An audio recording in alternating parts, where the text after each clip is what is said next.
Welcome back. ಕಾಡಲ್ಲಿ ಮಕ್ಕಳು ಪರದಾಟವನ್ನು ನಡೆಸ್ತಾ ಇದ್ದಾರೆ. ಸರ್ಕಾರದಿಂದ ಜೀಪ್ ವ್ಯವಸ್ಥೆ ಇದು ಅಶ್ವವೇಗ ನ್ಯೂಸ್ನ ವರದಿಯ ಬಿಗ್ ಇಂಪ್ಯಾಕ್ಟ್ ಆಗಿದೆ. ಅರಣ್ಯದಲ್ಲಿ ಜೀವ ಭಯದಲ್ಲಿಯೇ ವಿದ್ಯಾರ್ಥಿಗಳು ಓಡಾಟವನ್ನು ನಡೆಸ್ತಾ ಇದ್ದಾರೆ. ಸೊ ನಿಮ್ಮ ಅಶ್ವವೇಗ ನ್ಯೂಸ್ ಕಂಟಿನ್ಯೂಸ್ಲಿ ಸುದ್ದಿಯನ್ನ ಬಿತ್ತರಿಸಿತ್ತು. ಅದರ ಬೆನ್ನಲ್ಲೇ ಇದೀಗ ಅರಣ್ಯ ಇಲಾಖೆ ಅಲರ್ಟ್ ಆಗಿ ಜೀಪ್ನ ವ್ಯವಸ್ಥೆಯನ್ನ ಮಾಡಿಕೊಟ್ಟಿದೆ. ಮಕ್ಕಳಿಗೆ ಪಿಕಪ್ ಅಂಡ್ ಡ್ರಾಪ್ ಸಿಗ್ತಾ ಇದೆ. ಚಾಮರಾಜನಗರ ಜಿಲ್ಲೆ ಹನೂರು ತಾಲೂಕಿನ ಪಚ್ಚೆದೊಡ್ಡಿ ಅನ್ನುವಂತಹ ಗ್ರಾಮದಲ್ಲಿ ಬರೋಬ್ಬರಿ ನಿತ್ಯ 7 ಕಿಲೋಮೀಟರ್ ನಡೆದುಕೊಂಡು ಹೋಗ್ತಾ ಇದ್ರಂತೆ ಶಾಲೆಗೆ ವಿದ್ಯಾರ್ಥಿಗಳು. ಸೊ ಈ ಬಗ್ಗೆ ವಿಸ್ತೃತ ವರದಿಯನ್ನ ಬೆತ್ತರಿಸಿತು ನಿಮ್ಮ ಅಶ್ವವೇಗ ನ್ಯೂಸ್. ಇದೀಗ ಅಶ್ವವೇಗ ವರದಿಯ ಬೆನ್ನಲ್ಲೇ ಆಗಿರುವಂತಹ ಬಿಗ್ ಇಂಪ್ಯಾಕ್ಟ್. ಮಕ್ಕಳಿಗೆ ಜೀಪ್ ಸೌಲಭ್ಯ ಒದಗಿಸಿಕೊಡಲಾಗಿದೆ. ಜನ ವನ ಸೇವೆ ಆರಂಭಿಸಕ್ಕೆ ಮುಂದಾಗಿರುವಂತದ್ದು ಅರಣ್ಯ ಇಲಾಖೆ. ಮಕ್ಕಳನ್ನ ಪಿಕಪ್ ಅಂಡ್ ಡ್ರಾಪ್ ಮಾಡೋದಕ್ಕೆ ಮುಂದಾಗಿರುವಂತದ್ದು ಅಶ್ವವೇಗ ನ್ಯೂಸ್ನ ವೆರಿ ಬಿಗ್ ಇಂಪ್ಯಾಕ್ಟ್. ಕಾಡಲ್ಲಿ ಮಕ್ಕಳು ಪರದಾಟವನ್ನು ನಡೆಸ್ತಾ ಇರ್ತಾರೆ. ಬರೋಬ್ಬರಿ 7 ಕಿಲೋಮೀಟರ್ ನಡೆದುಕೊಂಡೇ ಹೋಗಬೇಕಾಗಿರುತ್ತೆ ಸ್ಕೂಲ್ಗೆ. ಸೊ ಅಶ್ವವೇಗ ನ್ಯೂಸ್ ಈ ಬಗ್ಗೆ ವರದಿಯನ್ನ ವಿಸ್ತೃತವಾದಂತಹ ವರದಿಯನ್ನ ಬಿತ್ತರಿಸಿತ್ತು. ಸೊ ಅದನ್ನ ಗಮನಿಸಿ ಇದೀಗ ಅರಣ್ಯ ಇಲಾಖೆ ಅಲರ್ಟ್ ಆಗಿರುವಂಥದ್ದು. ಕಂಟಿನ್ಯೂಸ್ಲಿ ಇದೀಗ ಪಿಕಪ್ ಅಂಡ್ ಡ್ರಾಪ್ ಡೈಲಿ ಮಕ್ಕಳಿಗೆ ಸಿಗ್ತಾ ಇದೆ. ಯಾವುದೇ ತೊಂದರೆ ಆಗ್ತಾ ಇಲ್ಲ. ಸೊ ಜನ ವನ ಅನ್ನುವಂತಹ ಒಂದು ಹೆಸರಲ್ಲಿ ಇದೀಗ ಮಹತ್ ಕಾರ್ಯವನ್ನ ಸಹಾಯ ಕಾರ್ಯವನ್ನ ಮಾಡೋದಕ್ಕೆ ಮುಂದಾಗಿರುವಂಥದ್ದು ಅರಣ್ಯ ಇಲಾಖೆ. ಅಶ್ವವೇಗ ವರದಿಯ ಬೆನ್ನಲ್ಲೇ ಇದೀಗ ಮಕ್ಕಳಿಗೆ ಜೀಪ್ ಸೌಲಭ್ಯ ಸಿಕ್ಕಿರುವಂತಹ ದೃಶ್ಯಗಳನ್ನ ನೀವು ಗಮನಿಸ್ತಾ ಇದ್ದೀರಾ. ಇದು ಅಶ್ವವೇಗ ನ್ಯೂಸ್ನ ಬಿಗ್ ಇಂಪ್ಯಾಕ್ಟ್ ಆಗಿದೆ.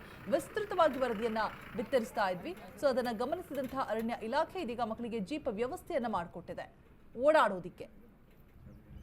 7 ಕಿಲೋಮೀಟರ್ ಅರಣ್ಯ ಪ್ರದೇಶದಲ್ಲಿ ನಡೆದುಕೊಂಡು ಹೋಗಬೇಕು. ಕಲ್ಲು ಮುಳ್ಳು ಹಾಗೆ ಪ್ರಾಣಿಗಳ ಭಯ, ಜೀವ ಭಯವನ್ನ ಬಿಟ್ಟು ಮಕ್ಕಳು ಶಾಲೆಗೆ ಹೋಗಬೇಕಾದಂತಹ ಪರಿಸ್ಥಿತಿ ನಿರ್ಮಾಣ ಆಗಿರುತ್ತೆ.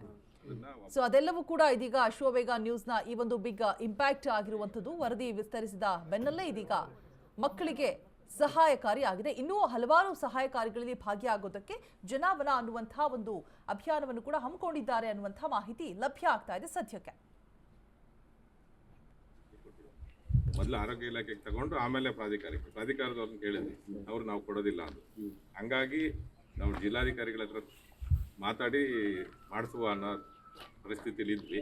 ಮತ್ತೆ ಈಗ ಸಡನ್ ಆಗಿ ಇಲ್ಲಿ ಎಲ್ಲ ಮಕ್ಕಳು ಎಲ್ಲ ಸೇರ್ಕೊಂಡು ಇಲ್ಲಿ ನಮಗೆ ಅನಾನುಕೂಲತೆ ಇದೆ ಅಂತ ಹೇಳಿದ್ದಕ್ಕೆ ಈಗ ನಮ್ಮ ಸಫಾರಿ ವೆಹಿಕಲ್ ಅಂತೂ ಈಗಲೂ ಇದೆ. ಸೊ ಅದರಲ್ಲಿ ಈಗ ಪ್ರಾರಂಭ ಮಾಡಿದ್ವಿ. ಅದಾದ್ಮೇಲೆ ಜಿಲ್ಲಾಧಿಕಾರಿಗಳ ಜೊತೆ ಮಾತಾಡಿ ಅದನ್ನು ಸಹ ನಾವು ಹೆಚ್ಚಿನ ಡೀಟೇಲ್ಸ್ ಅನ್ನು ಕೊಡೋದಕ್ಕೆ ನಮ್ಮ ಪ್ರತಿನಿಧಿ ಸಂದೀಪ್ ದೂರವಾಣಿ ಸಂಪರ್ಕದಲ್ಲಿ ಜಾಯಿನ್ ಆಗ್ತಾ ಇದ್ದಾರೆ. ಸಂದೀಪ್, ಅರಣ್ಯ ಪ್ರದೇಶದಲ್ಲಿ ಜೀವ ಭಯದಲ್ಲೇ ಓಡಾಡ್ತಾ ಇರ್ತಾರೆ ಮಕ್ಕಳು. ಇದೀಗ ನಮ್ಮ ಅಶ್ವವೇಗ ನ್ಯೂಸ್ ವಿಸ್ತೃತ ವರದಿಯನ್ನು ವಿತರಿಸಿದ ಬೆನ್ನಲ್ಲೇ ಅರಣ್ಯ ಇಲಾಖೆ ಅಲರ್ಟ್ ಆಗಿ ಇದೀಗ ಜೀಪ್ ವ್ಯವಸ್ಥೆಯನ್ನ ಮಾಡಿಕೊಟ್ಟಿದೆ. ಸೊ ಮತ್ತೆಲ್ಲ ಸಹಾಯ ಕಾರ್ಯಗಳಲ್ಲಿ ಭಾಗಿಯಾಗ್ತಾ ಇದೆ. ಬಿಕಾಸ್ ಜನವನ ಅನ್ನುವಂತಹ ಅಭಿಯಾನವನ್ನು ಕೂಡ ಆರಂಭ ಮಾಡಿದೆ ಅಂತ ಕೇಳ್ಪಟ್ಟೆ.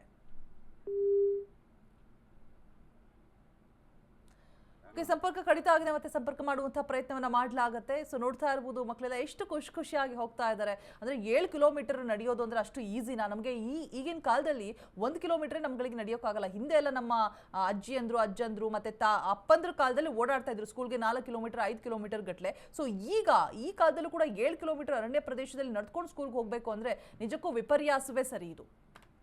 ಸೊ ನಮ್ಮ ಅಶ್ವವೇಗ ನ್ಯೂಸ್ ಸುದ್ದಿ ಬಿತ್ತರಿಸಿದ ಬೆನ್ನಲ್ಲೇ ಇದೀಗ ಅರಣ್ಯ ಇಲಾಖೆ ಮಾಡಿರುವಂತಹ ಮಹತ್ ಕಾರ್ಯ. ಚಾಮರಾಜನಗರ ಜಿಲ್ಲೆ ಹನೂರು ತಾಲೂಕಿನಲ್ಲಿ ಮಕ್ಕಳು ಇದೀಗ ಒಂದು ಜೀಪ್ ವ್ಯವಸ್ಥೆಯಿಂದಾಗಿ ಖುಷಿಯಾಗಿದ್ದಾರೆ. ಖುಷಿಯಿಂದ ಶಾಲೆಗೆ ಹೋಗ್ತಾ ಇದ್ದಾರೆ. ನಿಮ್ಮ ಜಾಗದಲ್ಲಿ ಬೀದಿ ನಾಯಿ ಕಚ್ಚಿದ್ರೆ ನೀವೇ ಹೊಣೆ ಆಗಿರ್ತೀರಿ. ಸಿಲಿಕಾನ್ ಸಿಟಿನ ನಿವಾಸಿಗಳಿಗೆ ಶಾಕ್ ಕೊಟ್ಟಿದೆ ಜಿಬಿಎ. ಶಿಕ್ಷಣ ಸಂಸ್ಥೆ ಖಾಸಗಿ ಕಂಪನಿಯ ಆವರಣದ ನಾಯಿಗಳು. ಬೀದಿ ನಾಯಿ ಜನರಿಗೆ ಕಚ್ಚಿದರೆ ನೀವೇ ಹೊಣೆಗಾರರಾಗಿರ್ತೀರಿ ಅಂತ ಹೇಳ್ತಾ ಇದ್ದಾರೆ. ಜಿಬಿಎ ಆಯುಕ್ತ ಮಹೇಶ್ವರ್ ರಾವ್ ಹೇಳಿಕೆಯನ್ನ ಕೊಟ್ಟಿದ್ದಾರೆ. ನಾಯಿಗಳ ಬಗ್ಗೆ ಮಾಹಿತಿ ನೀಡುವಂತೆ ಈಗಾಗಲೇ ಮಾಹಿತಿ ಕೊಟ್ಟಿದ್ದೀವಿ. ಆದರೆ ಪಾಲಿಕೆಯಿಂದಲೇ ಬೀದಿ ನಾಯಿಯನ್ನ ಸೆರೆ ಹಿಡಿಯಲಾಗ್ತಾ ಇದೆ. ಒಂದ್ ವೇಳೆ ಬೀದಿ ನಾಯಿಗಳ ಬಗ್ಗೆ ಮಾಹಿತಿ ನೀಡದಿದ್ರೆ ಜನರ ಮೇಲೆ ಬೀದಿ ನಾಯಿ ದಾಳಿಗೆ ನೀವೇ ಹೊಣೆಗಾರರಾಗಿರ್ತೀರಿ ಅಂತ ಹೇಳ್ತಾ ಇದ್ದಾರೆ. ಜಿಬಿಎ ಅಲರ್ಟ್ ಮಾಡಿತ್ತು ಈ ಹಿಂದೆ. ಎಲ್ಲೆಲ್ಲ ಬೀದಿ ನಾಯಿಗಳ ಸಮಸ್ಯೆ ಇದೆ, ಆ್ಯಪ್ನ ಮುಖಾಂತರ ಆಗಿರ್ಬೋದು ಅಥವಾ ನಮಗೆ ಒಂದು ಕರೆ ಮುಖಾಂತರ ಆಗಿರ್ಬೋದು ಸಂದೇಶವನ್ನ ರವಾನೆ ಮಾಡಿದ್ರೆ ನಾವು ಬೀದಿ ನಾಯಿಗಳಿಂದ ತೊಂದರೆ ಆಗೋದನ್ನ ತಪ್ಪಿಸ್ತೀವಿ, ಅಂದ್ರೆ ಸೆರೆ ಹಿಡಿಯುವಂತಹ ಕೆಲಸವನ್ನ ಮಾಡ್ತೀವಿ ಅಂತ ಹೇಳ್ಬಿಟ್ಟು. ಬಟ್ ಈಗ ಯಾರು ಕೂಡ ಇನ್ಫಾರ್ಮ್ ಮಾಡ್ತಾ ಇಲ್ಲ ಅನ್ಸುತ್ತೆ, ಅವ್ರ ಗಮನಕ್ಕೆ ತರ್ತಾ ಇಲ್ಲ ಅನ್ಸುತ್ತೆ. ಸೊ ಅವ್ರಿಗೆ ಎಲ್ಲೆಲ್ಲ ಬೀದಿ ನಾಯಿಗಳ ಸಮಸ್ಯೆ ಇದೆ ಅಂತ ಗೊತ್ತಾಗತ್ತೆ, ಅಲ್ಲೆಲ್ಲ ಹೋಗಿ ನಿವಾರಣೆ ಮಾಡುವಂತಹ ಕೆಲಸಗಳನ್ನ ಮಾಡಿದ್ದಾರೆ. ಅದನ್ನು ಹೊರತುಪಡಿಸಿ ಬೇರೆ ಕಂಪನಿ ಆವರಣಗಳಲ್ಲಿ, ಶಾಲಾ ಕಾಲೇಜು ಆವರಣಗಳಲ್ಲಿ ಏನಾದರೂ ಇದ್ರೆ, ಅದು ನಮ್ಮ ಗಮನಕ್ಕೆ ಬಾರದೇ ಇದ್ರೆ, ಅಲ್ಲೇನಾದ್ರೂ ಬೀದಿ ನಾಯಿಗಳು ಕಚ್ಚಿದ್ರೆ ಅದಕ್ಕೆ ನಾವು ಹೊಣೆ ಅಲ್ಲ ಅಂತ ಹೇಳ್ತಿದ್ದಾರೆ. ಶಿಕ್ಷಣ ಸಂಸ್ಥೆ, ಖಾಸಗಿ ಕಂಪನಿ ಆವರಣಗಳಲ್ಲೆಲ್ಲ ಇರುತ್ತಲ್ವಾ ಬೀದಿ ನಾಯಿಗಳು, ಕೆಲವೊಬ್ರು ಸೆರೆ ಹಿಡಿರಿ ಅಂತ ಕಂಪ್ಲೇಂಟ್ ಕೊಟ್ರೆ ಇನ್ನೂ ಕೆಲವೊಬ್ರು ಬೇಡ ಅದೇನ್ ಮಾಡುತ್ತೆ ಅನ್ನೋರು ಕೂಡ ಇರ್ತಾರೆ. ಈ ನಾಯಿ ಪ್ರಿಯರು ಇರ್ತಾರಲ್ವಾ, ಸೊ ಅವ್ರುಗಳು. ಸೊ ಈಗ ಇವ್ರು ಈ ರೀತಿಯಾಗಿ ಮಹೇಶ್ವರ್ ರಾವ್ ಹೇಳಿಕೆ ಕೊಡ್ತಾ ಇದ್ದಾರೆ, ಜಿಬಿಎ ಆಯುಕ್ತರು. ಇನ್ಫಾರ್ಮೇಶನ್ ಬಂದ್ರೆ, ನಮ್ಮ ಗಮನಕ್ಕೆ ಬಂದ್ರೆ ನಾವು ಅದನ್ನ ಪರಿಹಾರ ಮಾಡ್ಬೋದು, ಸೆರೆ ಹಿಡಿಯುವಂತಹ ಕೆಲಸ ಮಾಡ್ಬೋದು.